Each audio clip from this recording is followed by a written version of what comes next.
자, 여러분 안녕하십니까? 마지막 온라인 클래스가 될 수도 있는 강의. 지난번에 청나라 2페이지, 1부죠, 1부 때 청나라 2페이지 한 10분간에 걸쳐서 수업을 했고요. 그 못 들은 반이 한 반 있어서 아마 7반이었을 거야. 그럼 이제 마지막 수업으로 뭘 올릴까 하다가 질문으로 가장 많이 들어오는 게 너희들한테 얘기했듯이 일본사예요, 일본사. 그때 오프라인으로 직접 강의를 하긴 했는데 시간이 조금 흐르기도 했고 그 단어나 이런 거 자체가 약간 좀 낯설고 하는 부분이 많아서 일본사를 많이 힘들어 하더라고요. 마지막 정리 강의는 일본사를 해주는 게 좋을 것 같아서 당연히 시험 범위에 해당하는 내용을 하고요. 지난번에 이야기했던 그 헤이안 시대 말기부터 무로마치 막부 말기에 이제 전국 시대가 등장하는 시기까지를 다시 한번 복습을 하겠습니다. 그 뒤에 뭐 에도가 등장을 해서 뭐 상긴고다이를 하고 뭐 신패를 발급하고 뭐 슈인선 무역을 하고 그 내용은 어차피 수십 번 했고요. 이제 그 전의 내용 여러분들이 힘들어하는 뭐 가마쿠라, 뭐 센코쿠 다이묘, 뭐 지토 슈고 이 부분을 할 거니까 집중해서 들어주시고 시험에 좋은 결과로 보답해 줄 수 있기를 바랍니다. 자, 서론은 여기까지 하고 내용은 간단하게 최대한 한번 다 했던 부분들이니까 복습하는 차원에서 진행을 하겠습니다. 엄청 자세한 설명은 안 할 거야. 한 내용이니까. 자, 봅시다.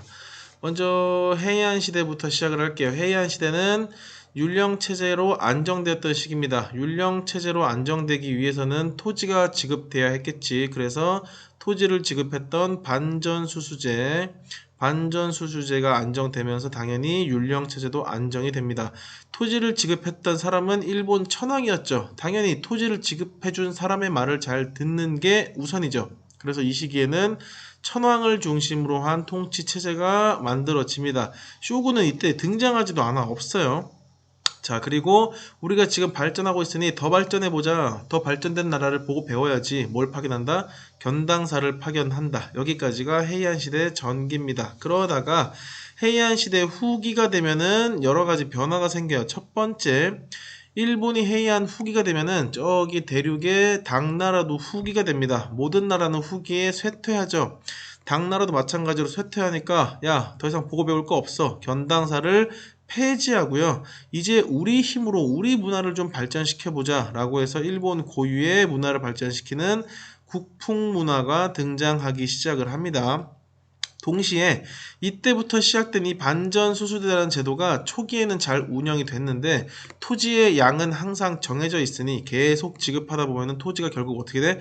부족해지죠. 토지가 부족해지면서 반전수수제가 운영되기 힘들어지고 따라서 무슨 체제가 붕괴된다? 율령체제가 붕괴되기 시작을 합니다. 율령체제가 붕괴되기 시작하면서 더 이상 나눠줄 토지도 없어. 그럼 이 토지를 기반으로 세금을 걷지도 못해, 군사를 징발하지도 못해.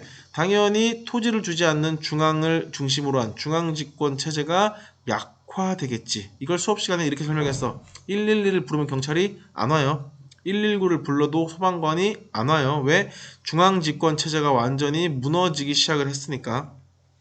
자, 집에 도둑이 들었어. 111을 불러도 경찰이 오지 않아. 그러면 나는 내 재산을 어떻게 지킬까? 싸움을 잘하는 무사들에게 맡겨야죠. 그래서 이 시기가 되면은 경찰을 보내주는 중앙 정부가 무너졌으므로 그 정부를 대신해서 사적으로 보호해주는 직업군들이 생겨나요. 내가 윗집에 있는 철수에게 돈을 주고 내 재산을 지켜달라고 부탁을 한단 말이야. 왜? 잦은 전투가 발생을 하거든. 난 이 전투 안에 살아남아야 하거든. 나는 농사를 밖에 지을 수 없는 농민이야. 그럼 당연히 칼을 잘 쓰는 무사들에게 이 일을 맡겨야죠. 돈을 주고서라도. 그래서 중앙집권이 약화되면서 잦은 전투가 발생하니까 이 과정에서 농민들이 살아남기 위해서 돈을 주고 무사들을 고용하기 시작한다. 그래서 어떤 계급? 곡해닌 계급들이 등장을 해요. 이 사람들은 두 글자로 모였어? 무사였지.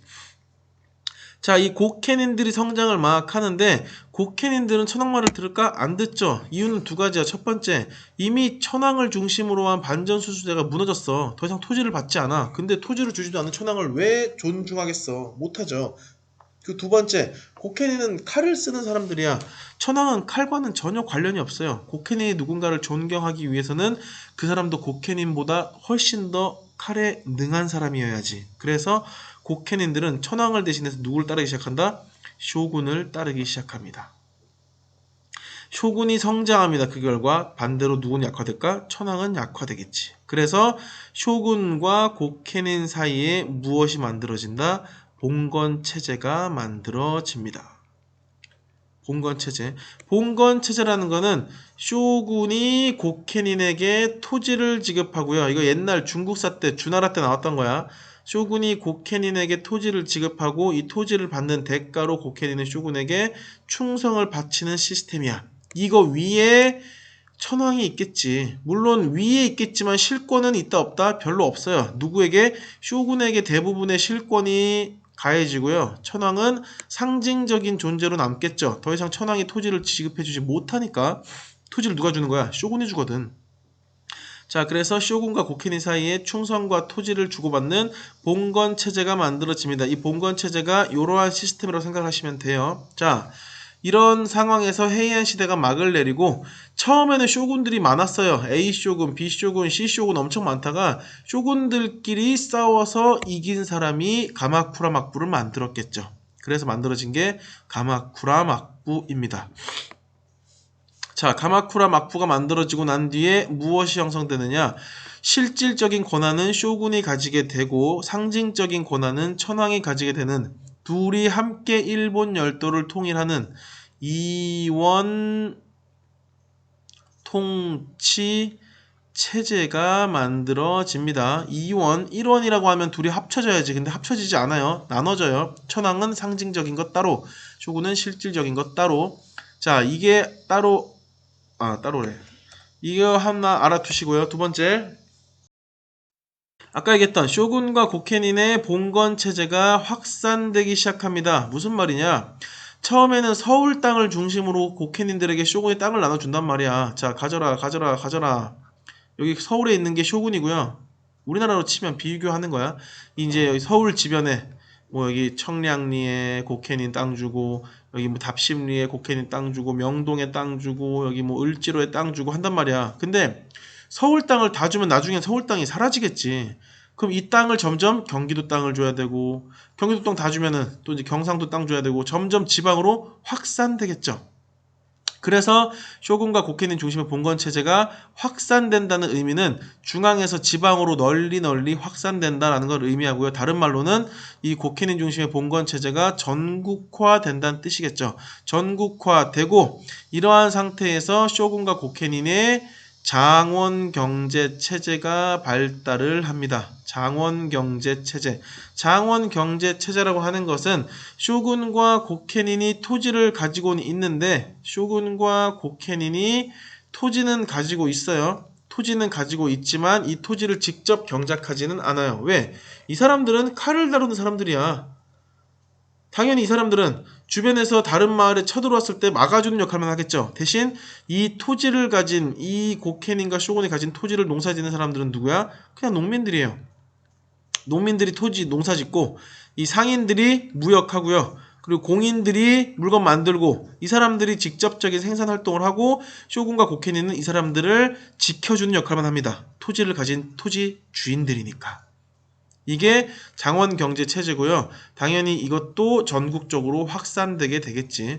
하지만 지방에 확산된 저 장원경제 체제에 대해서 서울에 있는 쇼군이 불안하겠죠. 저 고케닌이 내가 아끼는 고케닌이라서 땅을 주긴 했는데 제가 저 멀리서 내가 모르는 사이에 배신 때리면 어떡하지? 라고 해서 지방 장원에 경찰의 역할을 하기 위한 슈고를 파견하기도 하고요. 세금을 걷는 역할을 하기 위한 지토라는 관리를 파견하기도 합니다. 이 슈고와 지토 전부 다 쇼군이 아끼는 고케닌들이었을 거야. 자, 이렇게 가마쿠라 막부 전기가 운영되다가 이제 후기가 되면은 원나라의 침입을 당합니다. 그러면서 과도한 전쟁 비용이 발생을 하고 재정이 악화되는데 이 고케닌들 이 쇼군을 지켜주기 위해서 전쟁 준비를 막 하는데 결국 전쟁은 뭐 얻는 것도 없이 마무리되고 쇼군은 지켜내긴 하지만 그 과정에서 고케닌들의 재정이 엄청나게 악화되죠. 그러면서 누구의 불만들이 많아져? 고케닌의 불만이 많아져요. 쇼군이 교코닌들을 위해서 아무것도 해주는 게 없게 되거든. 왜? 전쟁을 했으면 남의 땅을 먹어서 그 땅을 나눠주는 게 쇼군이 할 일이야. 근데 이 원나라의 침입은 막기만 했거든. 그래서 전쟁은 이겼거든. 근데 막고 나서 얻은 게 없어. 나눠줄 땅이 없어요. 근데 전쟁 비용은 엄청 많이 썼어. 그러니 땅을 얻지도 못하고 전쟁 비용만 잔뜩 쓴 고케닌들은 당연히 불만이 생기죠. 누구에게? 투 쇼군에게. 쇼군이 고케닌에게 신뢰를 잃기 시작했어. 기회다. 쇼군에게 빼앗긴 권력을 누가 차지할 기회야? 천황이 차지할 기회야. 그래서 이 천황이 고케닌을 꼬셔서 우리 이 쇼군이 중심이 되었던 이 막부를 타도하자, 엎어버리자 라고 하는 막부 타도 운동을 전개해요. 막부 타도 운동을 전개하지만 그래도 명색이 쇼군인데 천황 따위의 진리가 실패됩니다. 자, 실패는 하지만 결국 천황이 막부를 타도할 만큼의 운동을 벌였다는 것 자체가 쇼군의 권위가 어떻게 됐다는 거야? 약화되었다는 뜻이고요. 그 결과 쇼군이 힘이 약해지면서 쇼군이 쥐고 있던 정권의 끝, 가마쿠라 막부도 붕괴가 됩니다. 그리고 이 잦은 전쟁 과정에서 쇼군도 힘이 조금 약해지고 천황은 여전히 힘이 약했고 누구의 힘이 강해진다? 슈고의 힘이 강해지겠죠. 왜? 중앙이 혼란스럽잖아. 지방은 아직 그대로 살만해요. 그러니 당연히 중앙에서 지방을 견제하고 탐색하기 위해 보냈던 이 슈고들이 야, 지금 중앙이 난리야. 나는 너희들을 견제하고 감시하기 위해 중앙에서 온 사람이니까 저 중앙이 혼란스러운 동안 나에게 세금 바치고 나에게 내 말을 들으렴. 저 중앙을 대신해서 내가 너희를 지켜줄게 라고 하면서 이 슈고 세력이 성장하기 시작합니다. 기억하세요. 헤이안 시대에는 고케닌들이 성장하는 계기가 만들어진 거고 가마쿠라 막부 후기가 되면은 이 슈고들이 성장하는 계기가 만들어져요. 자, 이 이후에 이제 무로마치 막부가 등장을 합니다. 1부는 여기서 끝, 2부가 끝이죠. 1부는 청나라에 대한 내용이었고 3부에서 봅시다.